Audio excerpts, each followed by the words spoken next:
Is there a thing such as sound effects intelligibility? Is that something that even exists? I know the word dialogue intelligibility. Um, well, you know, in real world, if you got a lot of sound around, a lot of other sound around, that's outdoors, so to speak, with traffic, and then you got dialogue, spoken dialogue. Um, you understand some of the. Do you understand the proportion? You know, against most of what is continuous traffic frequency, and then audio frequency, and then you say someone the game, say again, please. Because of it's not a case of your hearing; it's a case of the continuous level of it and frequency masking. And sometimes you got to mix in a movie, like got to mix, so the dialogue is going to be clear, even so, with loud sound effects and such, depending on what it is. It's got to be clear. It's got to be understandable. Yeah, all the textures of it are not going to be there, like all the frequency range of male spoken voice, all heard all the way down to 100 hertz or such. When we talk, we hear our voice as partly here and then reflection, and we also hear an in cavity head sound of it, as well as feeling it here. So that's kind of like one, two. That's like three things. There is a fourth, and that's what we're thinking. There's a fifth, which trying to receive. So if someone's sending TX voice modulation, and you're trying to RX receive and decipher the what's been clear, what's been said and clearly, and I'm wondering sometimes with sound effects and dialogue and music and having the frequency balance matched, and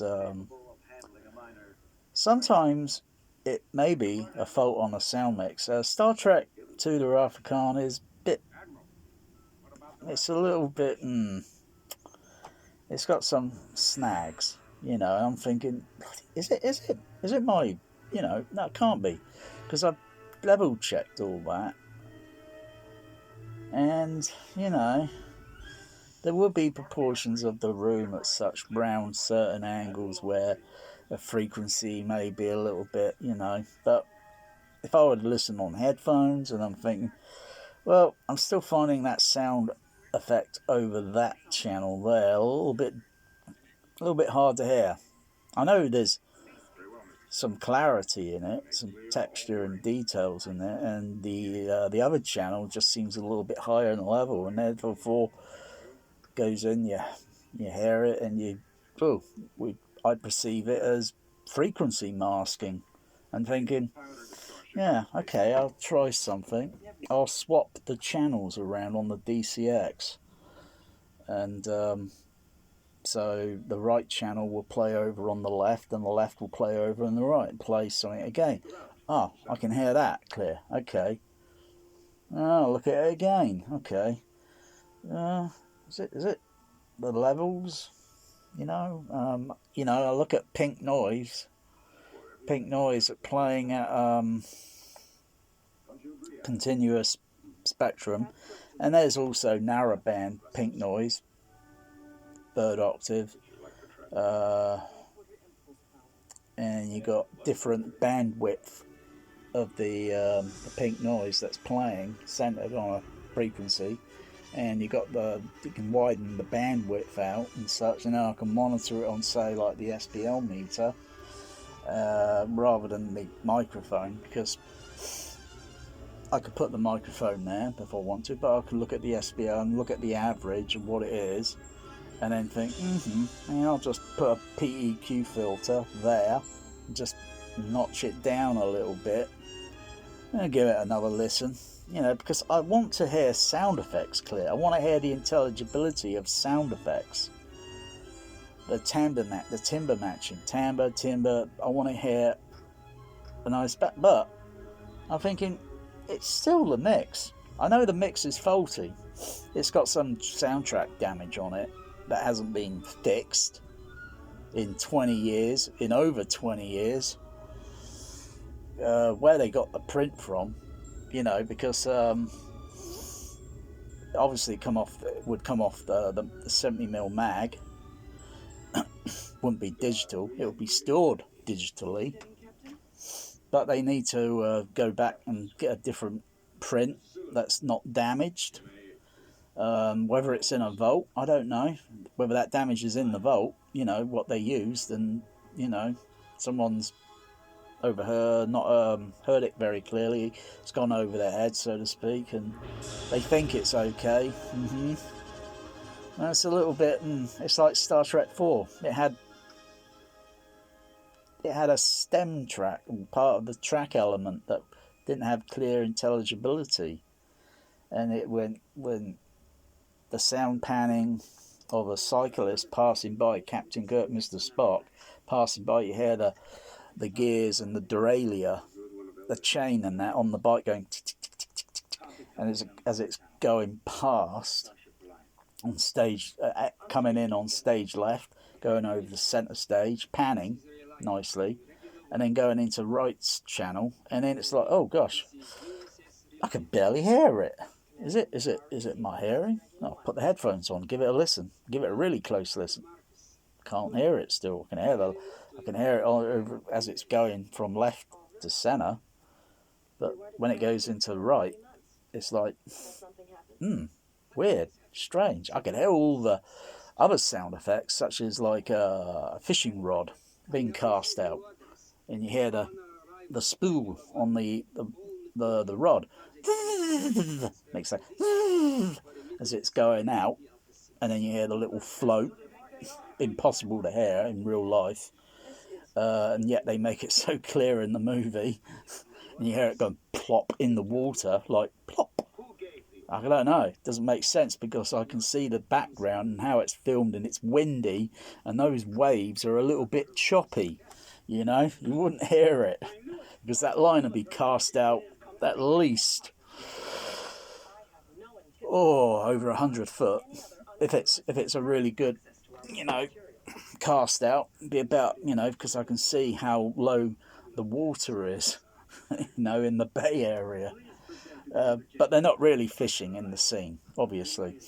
They're just play acting, they're pretending to fish, but it's the cyclist that goes by, and it's like I tried boosting the frequency where I think that sound would be in the high frequency range, and it's ridiculously boosted, and it's like, that's just going to make everything else now sound worse.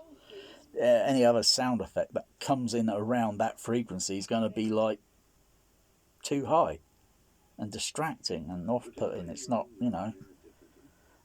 so it comes to like Star Trek 2, and I'm listening and thinking, there's a bit where a turbo door, Captain Kirk comes through the turbo door. The turbo elevators that go shh, shh. Shh, shh. Let's have a look.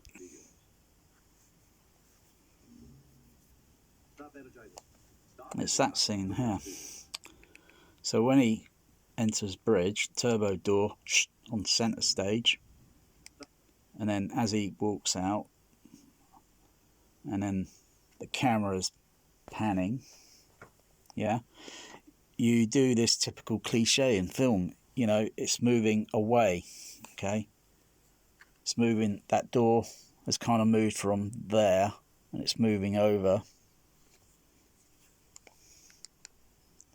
to about that position where you hear the turbo door closing, but the sound of the timber matching on the soundtrack is a little bit toppy. It doesn't match the center, and it's like, and you can listen on headphones. You can play it over and over, and it's like, yeah, it's a little bit out of balance, and it does get a little bit too loudish near the end. With the James Horner score, when it's going through the planet atmosphere down to the planet, and you got the score playing, it didn't seem to have that imbalance that when I heard it on 70mm and THX at the Empire, it didn't have that sort of imbalance over the LCR channels. But on this one, which is slightly down, it's a little bit too toppy, so to speak. And it's like, well, getting the playback for the movie and putting specific EQ filters in and adjusting it, and then looking at the levels to get a nice intelligibility with the sound effects. Otherwise, but I think they should really get a new print, because they haven't even done that for the 4K. They haven't even bothered. They are still using the same damaged soundtrack version.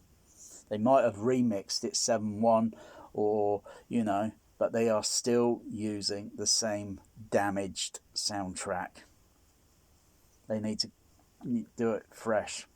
Look for a new print. They need to hire someone that knows what to look for, what to listen for. And, like what, I don't know, how THX Tap went through their strategy of filtering out bad prints and then disregarding those prints, because you can't send something that's knackered and send it out to a theatre that's going to, a cinema that's going to, be totally knackered. It's got to be up to the standard, but was it really up to it? Oh, I don't know. It may be. I don't know. There's no PDF file I could find on, what did they go through for checking. You got to check the visual, you got to check the soundtrack, because damage could occur during process.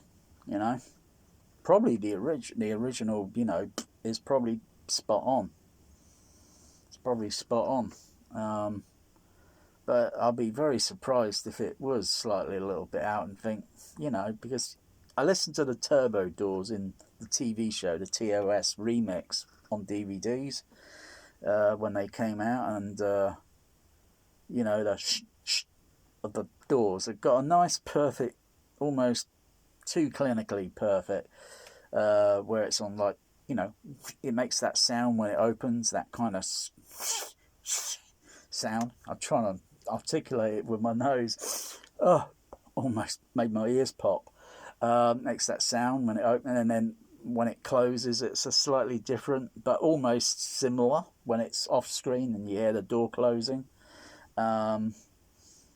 That's pretty cool in the show, because but in the movie, it's just a little bit.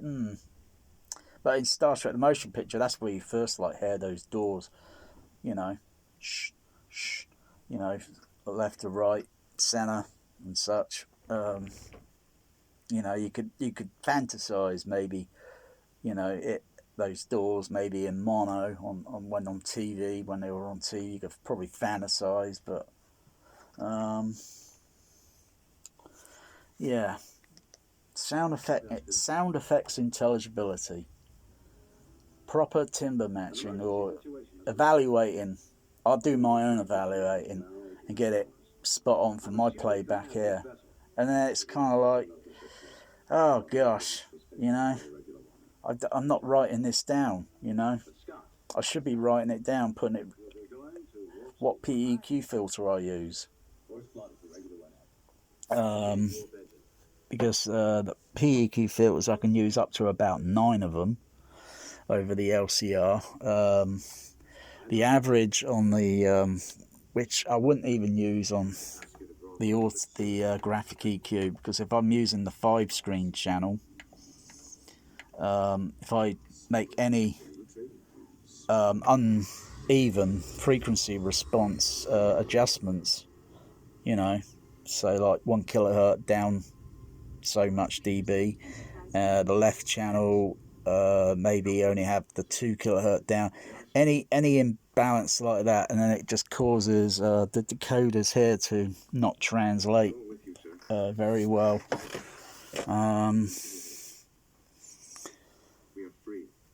But there's still a bit of a, you know, still a little bit of a thing that I'm aware of, and most other people not even aware of. They hear a bit of loud music, you know, but are you listening to the details of, say, like the opening and how it sounds with the score with the trumpet horn of such on stage right? Yeah, very clearly, with a slight difference in the center, and you know, over the LCR, it sounds very musically, very strange in the mix. But it's got to have a balance. You can't have something that's just way too loud, otherwise you just get frequency masking.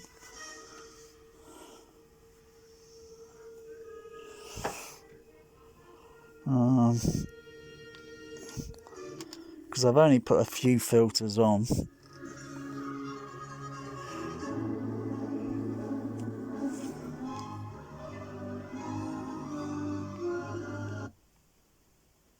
I'll back it up.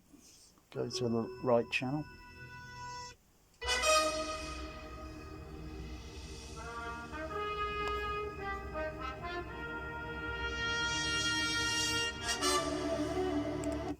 And that sounds a little bit, you know, too loudish. First it's the left, now it's, you know, it might be the intent, you know, originally, but you know, if you're gonna have some, you just get no if, no but. You just get frequency masking issues. You know, your ears hearing a bit too loudish, way too. You know, it's a bit dull over there because the instruments are, you know. So, you know, still, this is a far superior movie compared to that Into Darkness rubbish, where bloody hell, some of the sound effects are just blaringly bloody too damn bloody loud, and it's just a rubbish movie as a whole, you know. The Khan, I find, is not that scary, even though he crushed the guy's head, and then his hands are perfectly clean afterwards.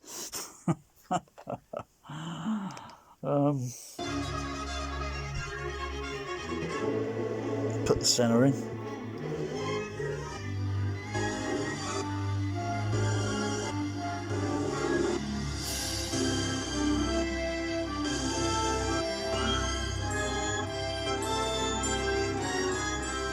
Between listening to the center and the right channel, right, even though I'm sat back here, it sounds pretty stereo-ish. Is that a word? Stereo-ish. Well, it's a word now. Stereo-ish. Yeah, if I can sound it. Yeah. Oh, it's like Harrison Ford said, George, you can write this shit, but you can't say it. Yeah, stereo-ish. Yeah, and I'm off axis. You know, the center's there, the right channel's over there, and yeah, I can hear a stereo-ish. You know, because usually the left is there and the right is over there.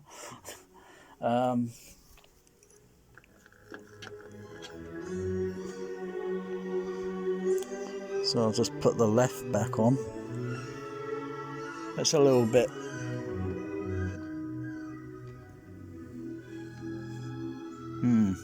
So what I've got to do is just put more of this on the RTA. I'm in a bit of a habit with doing these videos a little bit run over 30 minutes into 50 minutes. I haven't yet done one that's 60 minutes or over yet, so Captain's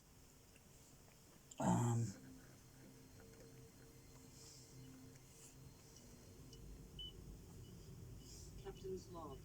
Stardate 8130.3. Starship Enterprise on training. So usually you hear the dialogue a bit foggy over the LCR or over the left-right. It's not a fault, that's intentional. There are other movies that are a little bit more modern day-ish, and they have that sort of similarity. Cocoon, I think, has got that similarity. I think Aliens does. What else? I think it's Ransom, the one with Mel Gibson. You know, with it's got that sort of thing. Apollo 13 as well. The Spy Who Loved Me. Any other movies such as say like Sound of Music, Tower Inferno, Logan's Run,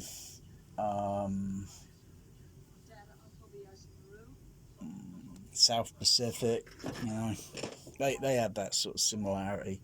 So, you know, and then you get other movies where, you know, you don't hear dialogue over on the left and right. You hear a bit of it in The Thing, but that's a total sound error that's going on because it's only on one channel, and it's a bit of a sound error. What's gone on? You know, what dodgy print did they use? You know, because it's only on the one channel. Very faint sounding. You have to mute the center channel just to hear it. Aboard, Captain.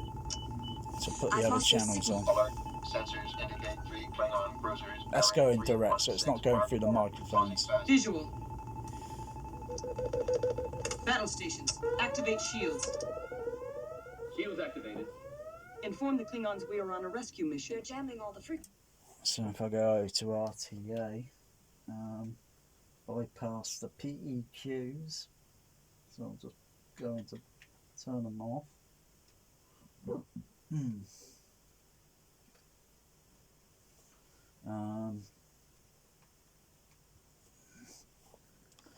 Let's bring up the pink noise.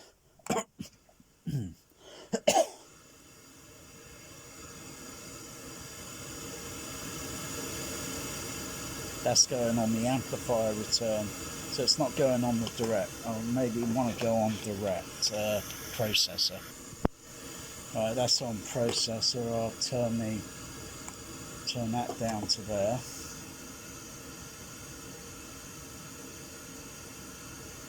That's only a high frequency X curve boosting thing on the RTA.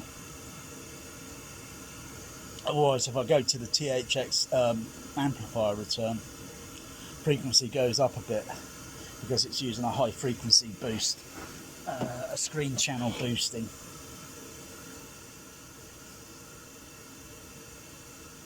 If I level it there,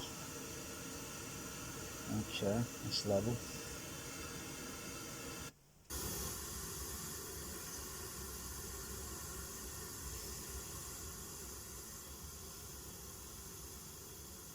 Just adjust it there.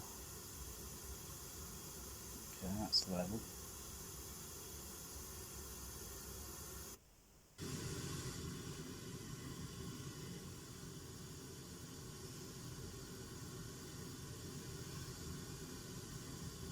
Okay, adjust the left channel. And that's level. Now, playing back a movie now, theoretically, it should be balanced. You know, it should be balanced, but that's just monitoring the processor output, or I can monitor the amplifier output, get more or less the same result. But it's also, you know, the speakers and where they're placed and such, and their characteristic frequency response to that is going to be the opposite of all that. Once they go airborne, that's it. You're at the mercy of how do you control it? You can do a little bit with EQ. You can do some of it more with how, I don't know, treatment is put in the room. I mean, if I were to start again, strip everything down, everything, literally, and build in a proper barrier, fake wall up there, so it just goes in front of just between the wall and chimney and the screen, and then have a bare walls again, bare, you know, bare, okay, bare, you know, clap my hand, pop a balloon, and look at the reverberation time of how many milliseconds it takes to fade. And then start applying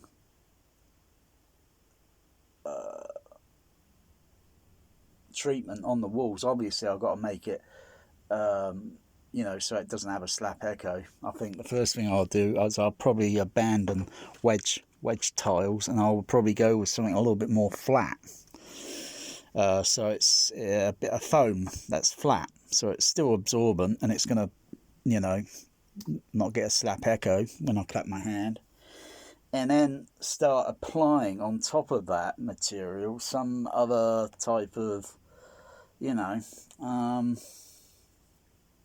other types of, you know, materials in the same position. So if it's in that position there, it'll be in that same position over there, and so forth. And of course, also the surround speakers also doing the same sort of thing. So sound is going to come from whatever. It's going to hit that speaker, and that speaker's going to act like some sort of diffuser, reflector, whatever, you know, and a little bit of absorbent because of the cloth on the front, you know, so sound going from one speaker over into another. It's like the bass that comes out of a speaker. The bass that comes out of a speaker will go into another speaker. I guess no one knew that. It's not something I don't think is even mentioned. So when you play bass out of a sub-bass speaker, you know, for example, the sound of that's going to come from out that speaker, and it's going to actually go into the cabinet of the other sub-bass speaker, and then create strange anomalies, I guess. It's easy to tell. It's easy to check by just putting a microphone through the porthole, and then plug it up, you know, stuff it up, yeah, and then play a sine wave tone or whatever on another sub-bass speaker. You know where the microphone is, put in the others, you know, and you'll see the signal showing up on the RTA. It passes through the cone and, you know, whatever, depending on what it's made of, it will pass through. And, you know, therefore, some sound wave, yeah. When you listen to sub-bass in the room, when I listen to it in the room, it's like, it's okay. But then I listen on headphones of that LFE channel, or it doesn't have to be. It could be filtered pink noise, or just a sine wave tone, just specifically a sine wave tone, and I listen to it on headphones. It's the total opposite. It's like, oh, it sounds better on the headphones than it does on the actual sub-bass speaker, or the actual speaker being used for sub-bass, whatever. It sounds actually better on the headphones, and trying to get it to sound like filtering out these strange anomalies. You know, everyone's got their own approach or a technique of maybe wanting to tackle that. Anyway, sub-bass, or now frequency, acoustical intelligibility in sound effects. Yeah. So you could play it over and over, you see, with a movie. Real life, you only do it once, unless you're in a lab and you can repeat these things over and over and over under controlled conditions. And you can duplicate that over and over and over and over until you're absolutely blue and sick in the face with it. That's what it's all about. It's like a lot of things, I suppose. Anyway.